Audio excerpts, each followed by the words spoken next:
We are the Goldstrom Brothers. Larry on the left is the youngest, Mark is the middle brother, and I am Jerry. I'm the eldest of the three.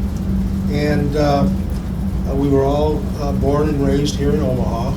Oops, technical correction. I was actually born in Des Moines, but moved here at the age of 6 months, and we all grew up here to adulthood in Omaha. By way of background, our parents were Betty and Bernie Goldstrom, actually Bernard, but he was known as Bernie. And again, just going back one more generation in the family, Bernie's parents were Harry and Rose, who were always a bit of a question mark to me growing up, particularly when I would meet my other Jewish friends' grandparents, who always spoke with a little European accent, so, well, what's happening? And my grandparents never did. Those were the only grandparents we really knew, and they were both born in the United States. Our paternal grandfather, Harry Goldstrom, Bernie's father, was born and raised to the age of 16 in Baltimore, Maryland, at which time he was, what do you call it? Orphaned, and was invited to move to Omaha and live with his cousins and uncle. Ben Nowitzki. Thank you, Ben Nowitzki. 1010 North 16th Street, had a grocery store. That's the one. And the old joke about the Jewish people at that time living over the store, they literally did live over the store. And his wife, Rose Goldstrom, was born, to the best of our knowledge, someplace in Texas. Might have been Tyler, Texas. That kind of sticks in my head. Or Hillsboro, which is kind of a suburb of Tyler, Texas. Okay. But her name was Chernus. Right. And then on the other side of the family, just going back one more generation from our mother, whose maiden name was Schlanger. Her parents were Regina and Morris Schlanger, and she was one of 5 siblings. She was, I believe, the second oldest. Is that you fellows? Yeah. Okay. She had an older sister and 3 younger brothers. And I'll kind of work with this a couple more minutes, guys, and then I'll hand it over to whoever wants. Her parents were Hungarian. Hungarian? Mm-hmm. Okay, thank you. Oh, if I'm not mistaken, Larry, you did a little of this with Mom recently, didn't you? Checking on some of this stuff too. I don't know. I know they're Hungarian. I went to Budapest once, and Mom told me about they were Hungarian. It's well known she was Hungarian on her, mother and her mother's side. That's right. I remember her talking about that's why we're such gypsies. Because we're Hungarian gypsies. And she had 4 other siblings. Her older sister was Evelyn, married to Simon Feldman, lived here in Omaha. And then working down, her next younger brother was, I suppose it was William, but he was known as Willie or Bill. And then Eugene, and then Jack. And for many years, they all lived in, they were not exactly orphans, but when the children were, 5 of them, all were under the age of 10, Father Morris Schlanger died unexpectedly, and their mother, Regina, was left with these 5 little children to raise, and she was a European woman. I don't even know if she spoke English, and if so, I doubt it was a lot. About 1926. So, Yeah. thank you. And the long story short there was they all got on a train at one point and traveled to Cleveland, Ohio, where they spent most of their youth at a wonderful Jewish orphanage called Belfair, which is still in existence, but it's no longer a Jewish orphanage. It's now an institution for severely troubled children. But it was just a Jewish orphanage at the time. In fact, it was called the JOH, the Jewish Orphans Home, until it moved to a wonderful new facility just about the time they arrived in Shaker Heights, which is a lovely suburb of Cleveland, and they had a very nice life. I'm getting a little dry, so I'm going to turn it over to whoever wants to talk for a while next. Well, yeah, the Belfair was kind of like the boys' town of Jewish orphanages. And my mom used to say we had everything.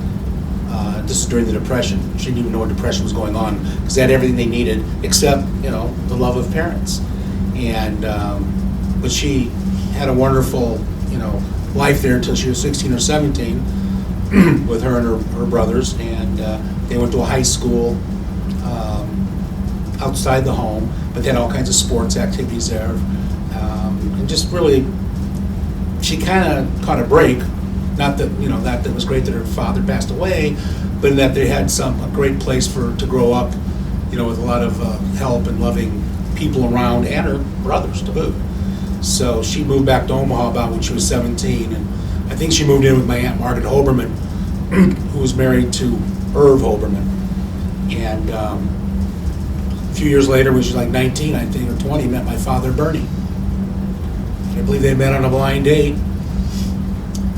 Got married in 1940, August 25th. Mark knows that because his birthday is the 26th, 1944. And Jerry was born in Des Moines on March 29th, March 29th of 42. And so they set up shop in Omaha. My dad was a dental technician, worked for a couple of dentists. Dr. Shippard was his name, until he went out on his own. And I believe until they could save enough money for a house, they lived at my grandma and grandpa's house, Rose and Harry Goldstrom, at 4209 Parker Street. I didn't, but these guys did. I came along on April 9th, 1952. By that time, they had bought a home over on 45th and 44th and Emmett Street. And those were, some of my first memories, growing up until I was about 5 years old in that house. And then we moved to 5903 Pierce. By that time, Jerry was 15, and probably a freshman in high school. I was in kindergarten. Mark was in 8th grade. And that's kind of where I grew up. These guys grew up over on Emmett Street. I grew up on Pierce Street in a different neighborhood. So it's a whole different, life that I had versus what they had. Kind of a different generation as well. But I don't know, Mark? Well, unfortunately, we didn't know our maternal grandfather because he had passed away. We really didn't know our maternal grandmother because she wasn't living in Omaha very well. We didn't know her very well because she wasn't living in Omaha, but we knew our paternal grandparents very well. Seemed every Sunday we were together for one meal or another. We had every holiday with our grandparents. It was a very loving family, a very loving home. We did everything together, it seems like, although we had separate family vacations at the time, as I recall. Our grandfather was orphaned at a very young age, and we didn't know an awful lot about his past, and we still don't know an awful lot about his past. Our grandmother, who was born in Texas, as Jerry said, moved to Council Bluffs at a very young age, and there were at one time an awful lot of Churnesses around.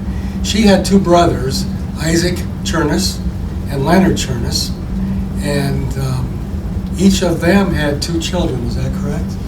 Leonard had two and I had two. Yeah, and none of those cousins of my father's lived in Omaha, but along the way they'd come back to Omaha for one thing or another, and we knew them, and even some of our second cousins we knew a little bit, but not very well. But then we had what I would call great uncles and great aunts further on down the line, and we would go to their houses, have dinner there. Max Fleischman, I'm not thinking Max Fleischman, there was another Fleischman. Oh, Max was a doctor. Max was my mother's, your dad's. my dad's mother's brother-in-law.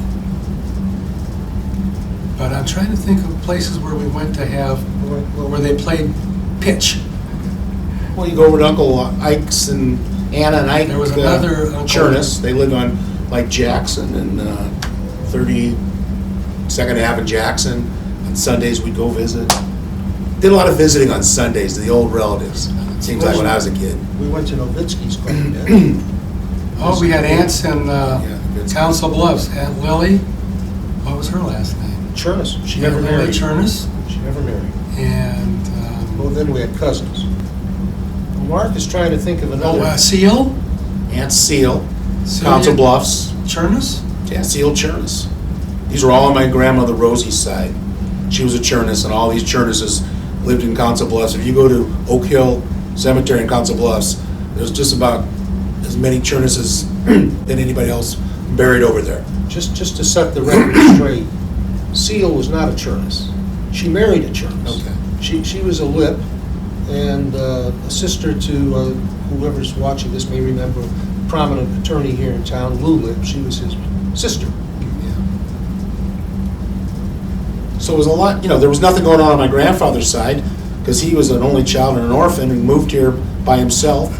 So everything was going on my grandma Rosie's side. All our relatives, Rose's brothers, we'd go to their house, to Ike and Anna Chernus, and her sister, Anna's sister. Ike married Anna, Anna's sister was Ella, and Ella was always known as this great woman who was very smart, and she worked for the Omaha Bee, or a newspaper. She was a writer, and if you go to used to be able to go to the Joslin Museum, and She was a Fleischman. yeah, her name was Fleischman. And then she married Auerbach.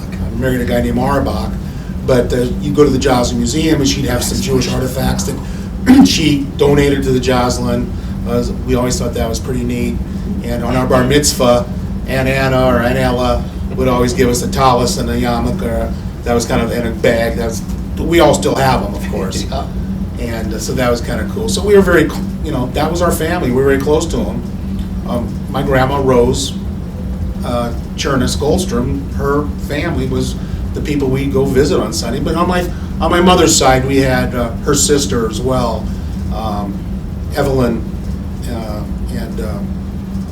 and Sid Cy Feldman. We'd go visit them quite often. But then her brothers were all. So, but she had other family here. We would visit Renee's fat mom, and I remember going down to North Omaha. A lot of Jewish people lived in North Omaha still, when I was a little kid. And my cousin Renee Teeper, T-E-P-R, lived down there with her grandfather Johnny Cohn and grandmother Little Aunt Helen, because we had a big Aunt Helen as well, Little Aunt Helen and Johnny Cohn and their daughter and granddaughter Shirley was their daughter, and the granddaughter is Renee, who's still very close to us to this day.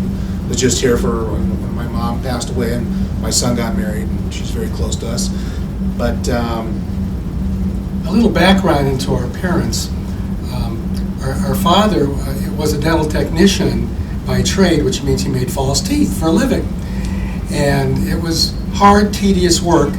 And as he got older, he got into selling dental products. They traveled all over the country, the U.S. and Canada, and it was a wonderful experience for both my father and my mother, because she would tag along with him and he'd call on dentists. And growing up, it seems like our father fixed everything and anything that broke. And he was very handy. He had every tool you can imagine, from a washing machine that would break to a car that would need a new water pump. He would fix it and did a very good job, because in those days, you didn't call up a mechanic or call in someone to fix your appliances. You did it yourself, or I guess if you couldn't, you went and bought a new one. Or they called Grandpa their dad. Yeah, he got his tools from his dad. He was a fix-it man. Now we have the tools. Yes, we do. And so our dad was a fix-it man. He worked very hard and to provide for his family. He was very active in the Boy Scouts, along with our grandfather, his father, who was also active in the Boy Scouts. And we were all in the Boy Scouts, but we, for some reason, didn't pick up on it that much. We weren't that active. Our mother, on the other hand, was, I say was, this is November 1st of 2017. Last month, our mother passed away at 97, so it's still a little difficult for us to talk about her in the past tense. But she had a very active life. She sang in the Bethel choir for many, many years, I'll say decades. She did commercials. She was very dramatic, had a lot of commercials that she would be in the background in, maybe have a line here or there.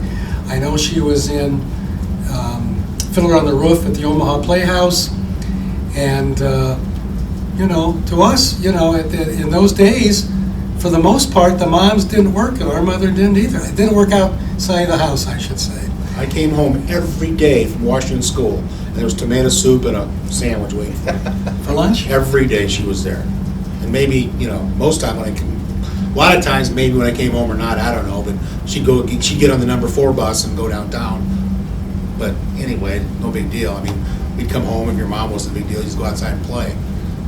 But she was, she was a housewife until my dad probably passed away, and then she started working as a she got a job at Yonkers, I believe, as a seamstress a little bit after my dad died, and was in these commercials. And she was so, she'd brag about when she got a line, she got paid an extra $50 or something. So she loved when she got a speaking line because she got paid.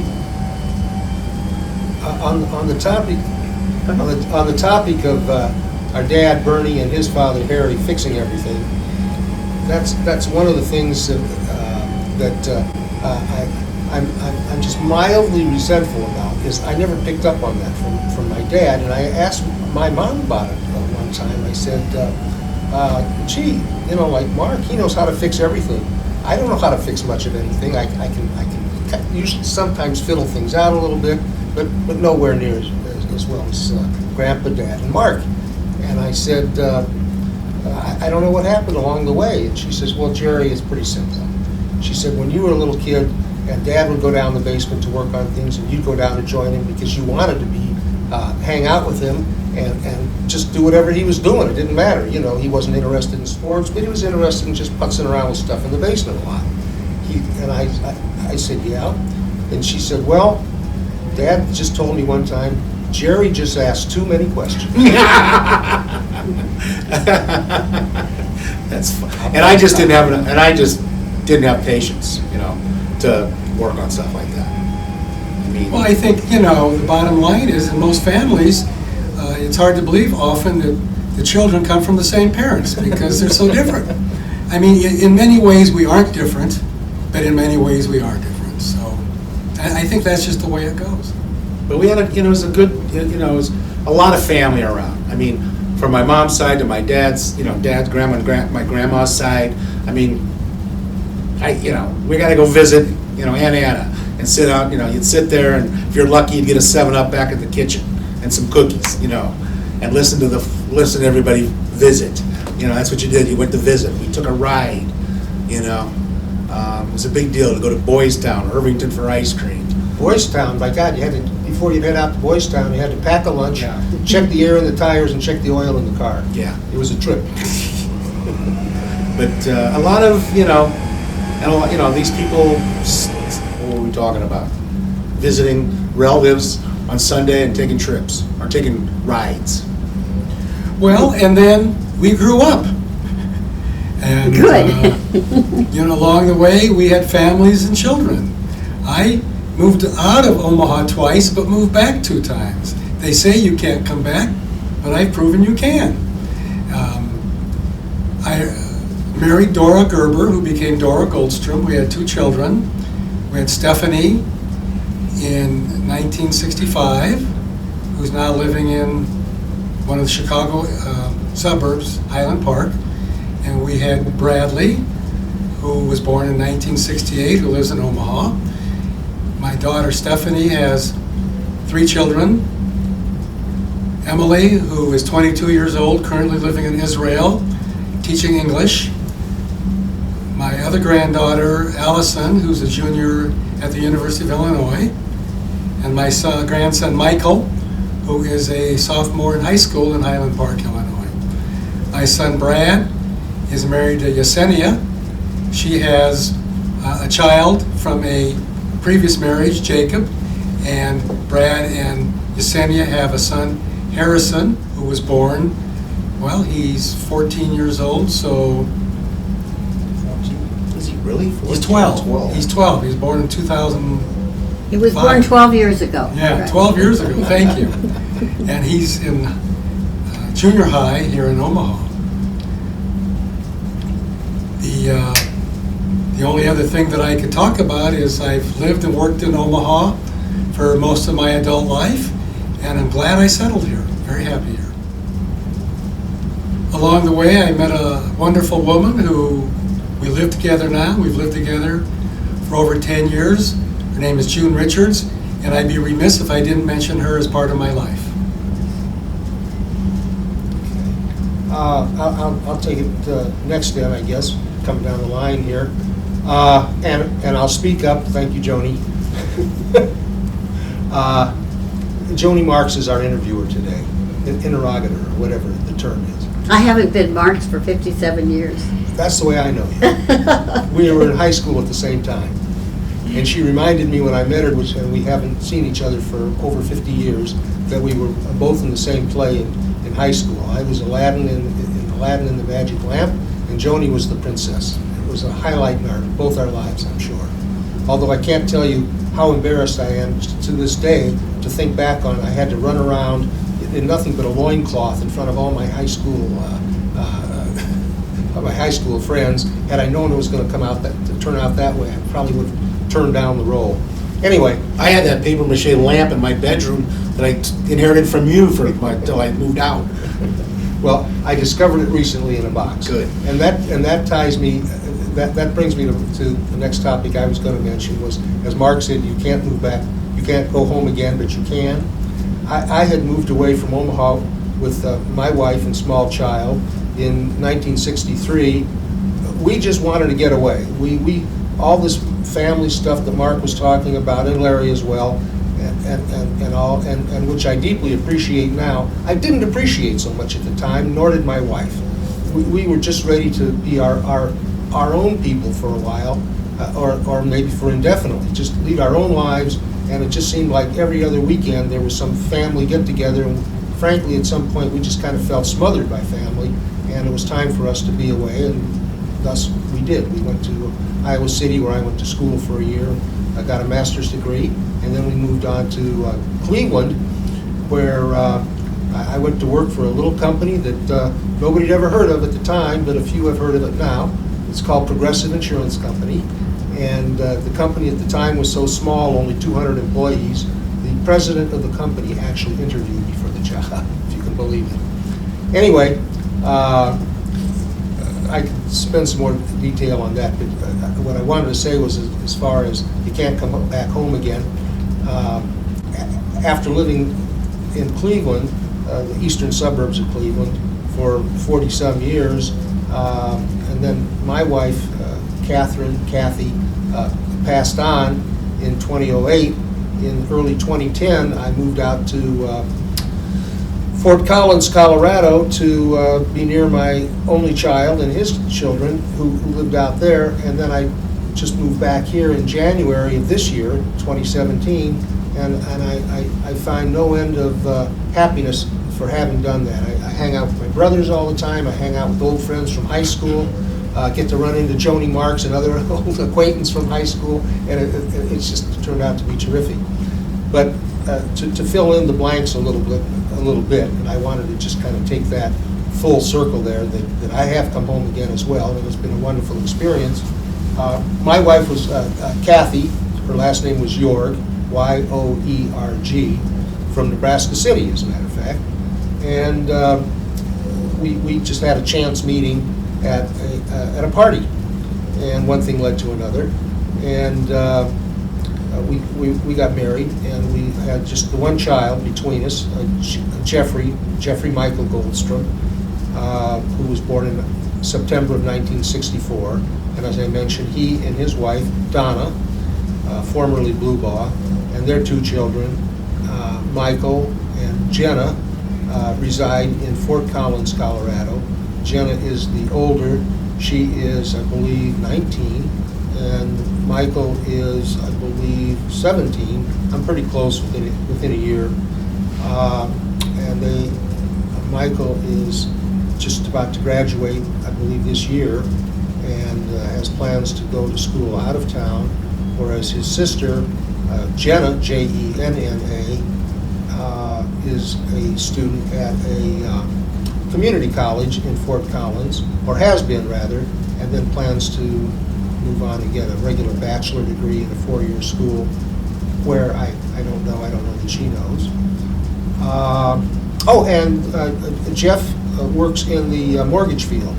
He has sold mortgages and arranges for mortgages for people, residential mortgages, for the past, I don't know how many years, but it's between 10 and 15.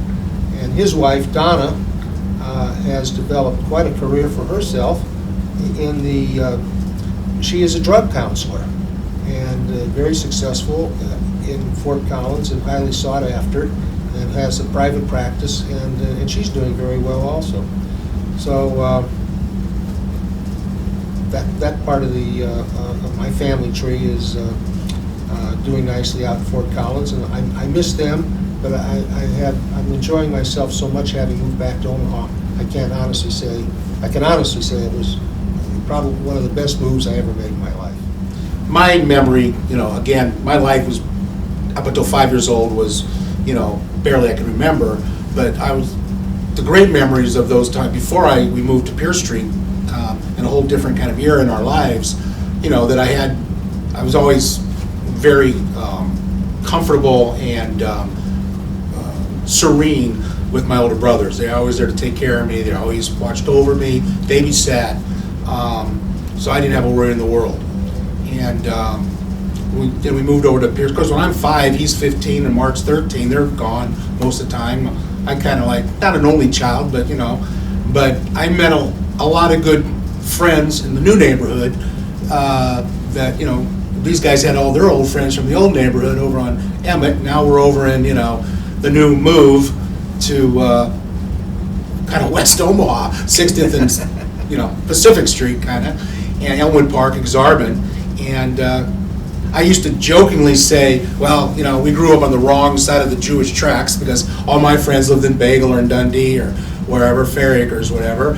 And, but we did have I had some very good Jewish friends in our neighborhood.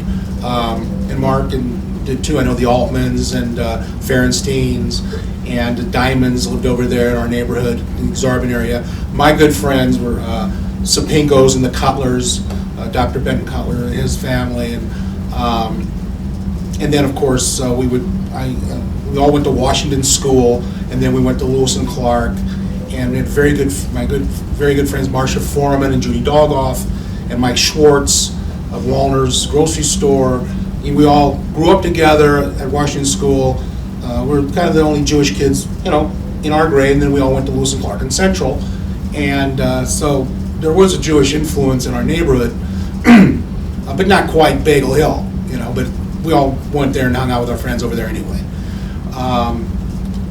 But again, growing up was tremendous. I mean, I just look forward to those rides on Sunday. I wasn't nuts about visiting all the time, but we did have a real old aunt on my grandfather's side, Sophie Nowitzki, and she lived to nearly be 100 years old. Lived over by the Bethel, not too far from the Bethel. And there's old Bethel on Farnham Street. But a lot of people in our family lived to be old. Sophie was almost 100. And when I remember about Sophie Nowitzki, her daughters were old. They were like 80, 70s and 80s, Sarah and Betty. And they all lived together. And Aunt Sophie would watch TV, I remember that. We'd go visit her, and she's a little bit scary, a 100-year-old little lady. Probably what people thought of my mom when she was 97 when my grandkids came, but I do remember her, and it was quite an experience. My grandfather lived to be 93 years old. My grandma lived to be almost 99. Betty just passed away at 97. So there's some people in our family do have some good genes in that respect, and I'm proud of that. But I got married to Carol Goldstrom, Carol Cummings. She was from Lincoln, and her father got transferred here. And I actually met Carol through Mark's wife Dora. They taught together at Franklin Elementary School, and we got married in July of 1982. We've been married 35 years. We have Carol's a teacher still, and part-time she taught many years in kindergarten, first grade for over 30 years, and now she's a Title I teacher and tutoring in the grade school still. And we have two sons. Benjamin is just turned 30 years old, just got married last month, and he's married to Erica. And Erica just got her master's degree in healthcare law and just got a new job at Mutual of Omaha, so we're all proud of that. She got a good job. And they have 3 children, Kyla 9, we got Jackson who's 6, and then little Hazley, or Hazel we call her, is 2. And then Jory is my youngest son. He's 26, and he lives in Nashville, Tennessee, and he works for a company that does business with trucking companies. And he also coaches baseball, and he teaches kids how to hit. He was a baseball player, and so he dabbles in that a little bit and earns a little extra money. And we go visit him down in Nashville, Tennessee. It's quite a neat town. But the last 15 years I worked at the First National Bank. Then I retired, and the last couple of years I worked for Steve Leffler. He's an attorney in town, and I was an investigator and do a lot of stuff for him. It's 4 hours a day, and it keeps me busy. But that's about all I got to say. I love my family. I love my brothers, and the greatest thing, is that Jerry moved back to Omaha, and I can be over in that neighborhood. I'll just say, hey, I'm in the neighborhood, and yeah, come on by, and I'll, and he doesn't live that far from me. Mark lives a little further out west. It's it's easy to come down 72nd Street and go visit Jerry. I'll sit around for a half hour, and so it's great to have him back in town. It's like it's like he never left. Yes, when I hear a car pull in the driveway, honk their horn, and then somebody jumps out and bangs on my front door, I usually know who it is. Mm-hmm. And what our grandfather used to say when you knocked on his door at 4209 Parker, which he built with his own hands, Yeah. and he borrowed a team of mules to haul the dirt out to make the foundation, Harry Goldstrom. He'd say, he'd look through the curtains, he'd go, servant's entrance to the rear, every time. I'd like to talk about my mother in her older years a little bit, and some of the things that we did to make her life pleasant and very happy. There are 2 things that she couldn't live without. 3 things: clothing, jewelry, and good food. And we tried to make her happy in all 3 of those areas. My special friend June Richards, who I mentioned earlier, loved to go shopping for my mother. And we often kidded that my mother was the best dressed person at the Blumkin home. And kiddingly aside, I think she really was. She had gorgeous outfits. And she would, of course, shop for herself until my mother was unable to do that. But June picked it up real fast. Mother loved the clothes that June picked out for her. And as far as jewelry is concerned, I know Jerry bought her some jewelry along the way, and June and I bought her some jewelry along the way. And it didn't take an awful lot. It didn't have to be expensive, but it made her very, very happy. And as far as food is concerned, she I wouldn't call her a discriminating eater, but she loved her food. She loved to have an adequate amount. Some of the food that she had, she wasn't so crazy about, and other food she was a little happier about. We tried to bring her at least a couple meals a week. And I know that between the clothes and, June also washed my mother's clothes. Out of necessity, because often some of her things would disappear, and we would just end up washing the clothes for her and ironing her clothes and bringing them back. And thanks to June, she became the best dressed woman at the Blumkin home. On that note, in her later years, one of the greatest things that we got going here in the Jewish community is Friday Deli. So every Friday, just about every Friday, one of us or all of us would be there at her little spot, her special table, right out front under the TV, It was reserved for. reserved for Betty Every Goldstrom. week. And we'd have deli lunch with her and talk with her, and she'd have her tongue sandwich. And of course, she's always trying to give everything away, you know, eat this, eat this. You know, she never, to her dying day, you know, she's giving her food to me, you know, or French fries or whatever. And we had to put it in a little box for her so she could have it the next day on Saturday, write her name on it.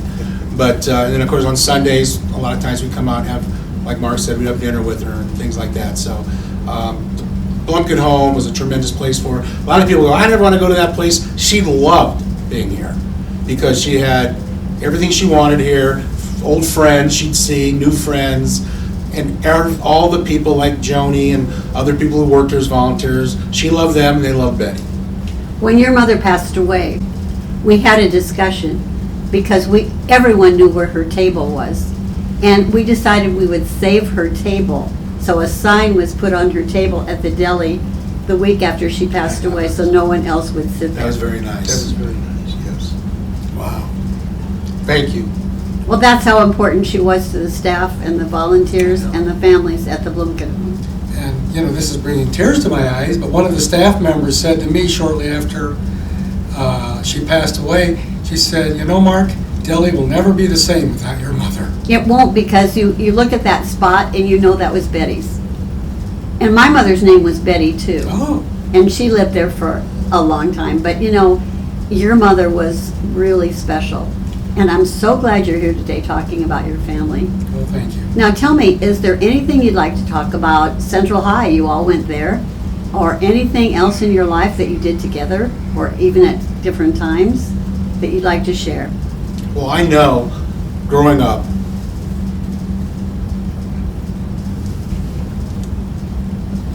you know, because of my brothers, all I wanted to do was go to Central High, you know, being purple and white, play for Central High. That's all I wanted to do, because of them. And he did. He lettered in football, he lettered in baseball. Anything else? Thank you, Mark. I was just going to mention, Larry was a premier athlete at Central High and earned 5 varsity letters while he was there. Wow. He's too modest to say so himself. Were any of the rest of you involved in athletics at Central? I was a little bit, but I was there at the wrong time. You were the actor. Well, that was very incidental. I really wasn't. There are people for whom that's a very natural kind of a thing, and they've always been theatrical and wanted to, you know, they sang and danced and did all that kind of thing. I don't know, I read something once in Mr. Kirschbaum's class, and he thought I was terrific, so that's how I got that role as a lad. They were good at sports that Central didn't have, you know, varsity sports in. They're great ping pong players and taught me how to play ping pong before I could reach the table. You know, they're tremendous Frisbee players. And Mark and I played on the same B'nai B'rith softball team. We had a lot of fun. And, you know, we still could go out to right now and play Frisbee. So, you know, we had a lot of fun, you know, being outdoors and doing sporty things. Not, you know, not organized always, but a lot of fun. That's what I was just about to say. When I mentioned, when Joni asked, did Mark and I participate in sports too? And I said, well, I did a little bit. And but I was there at the wrong time. Before I got to high school, I thought I was a pretty speedy runner and was the 100-yard dash champion at Monroe Junior High. So I was a fairly speedy runner, and I expected to be on the track team at Central High, only to find out that we had people like the Sayers brothers and so forth, who were world-class athletes and speedsters, and it was all I could do to jump on the back of the truck when we go work out. But no way they could be Aladdin, those guys. There was that. Well, the bottom line is Larry was the athlete, Jerry was into academics, and I was into being a social person. Well, I guess that's about right. For me, I had to work very hard in sports to be mediocre. You know, I don't think our kids, you know, my kids are millennials, all right? They're a little different. Their kids are maybe, I don't know what they are, what generation they are. They're a lot older, but, you know, my kids are millennials. And they're, you know, but you know how Jerry would talk about, oh my God, getting smothered. I think a little bit of that, my son and his family were getting a little smothered. Too much family stuff all the time, you know. And I think as they get older, I think they, you know how you get, when you get older, you start saying, boy, I never knew how smart my folks were until I got older, that type of thing. And I think that's going to happen with them. And, but I do know, you know, the family, my brothers were always great to my sons and helped them along the way and went to their events. And so their uncles are very important to them, I know that. And so, you know, I don't even know, you know, I guess they're the family, and on my wife's side, their family are the ones we're talking about now, you know, the old uncles and aunts. And my wife's family and my family on this, and these guys, now that's my son's family, that maybe they'll be talking about this 40 years from now, I don't know. You know, to Joni's granddaughter doing this, I don't know. But I do know family's important to them, and you know, they identify themselves as Jewish. I don't practice that. I don't think they practice that much. I know that, but they're just, it's a different, for them it's a different, these millennials are a little different, you know? Well, I just hope that we've set an example for our children to live the type of life that we basically have lived. And for the most part, it's been, you know, being good people, doing the right thing at the right time, for the most part. And for my case in particular, I'm probably the luckiest dad on earth because I get to work with my son every day. I'm in the commercial laundry business, and he's in business with me. And when we were talking about fix-it type people, our grandfather Harry, our father Bernie, and me being fix-it guys, my son Brad can fix things better than I ever could. What's the name of the laundry you own? Ameritex Services. We specialize in washing linens for hospitals and hotels. And, you know, we've never had a fight. We don't have egos. We get along very well, and we hope this will be passed on from generation to generation. Our daughter, who lives in the Chicago area, we don't get to see her quite as often, but we hope that she picked up a lot of the things that we as parents have passed on to her. And I can tell by watching her and seeing her in action, she has. She's an excellent mother, and I'm very proud of her. And I just kind of wanted to mention, I've been sitting here thinking, we raised the issue of our children and the family closeness and so forth. Even though Kathy and I, with our young son, moved out of Omaha when he was not quite 4 years old, let's see, he was born in September of '64, and we moved to Iowa City in 1967, so he was just 3 years old.